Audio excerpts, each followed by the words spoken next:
Good morning, everyone. My name is Jasmeet, and I, along with my teammates Namrata and Rajvan, will be speaking against the motion that the Canadian government should delay the $900 million summer student grant program and issue an RFP for organizations to implement this project because there was a conflict of interest when it was previously awarded.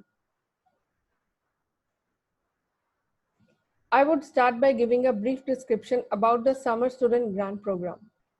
This program was designed to provide paid volunteer opportunities to post-secondary students for whom summer jobs have disappeared due to COVID. Each student would have earned anywhere between $1,000 to $5,000 in this program.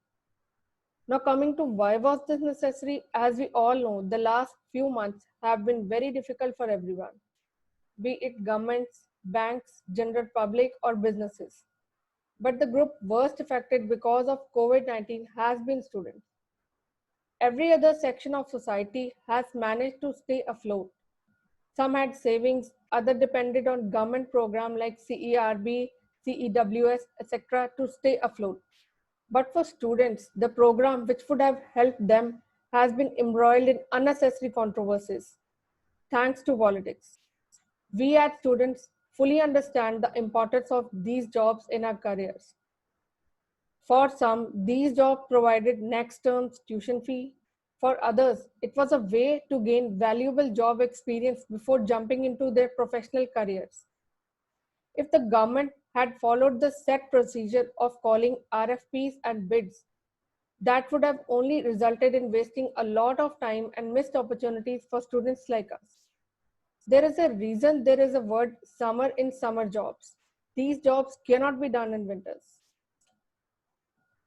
And it's not that the government did something unprecedented.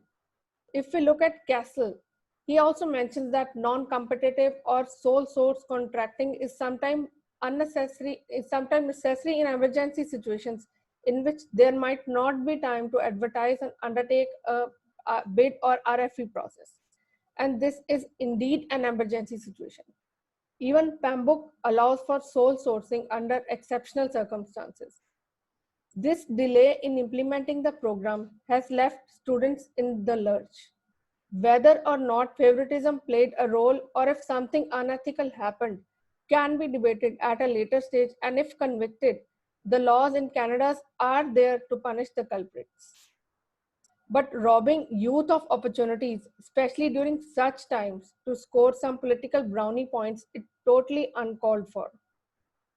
Thank you.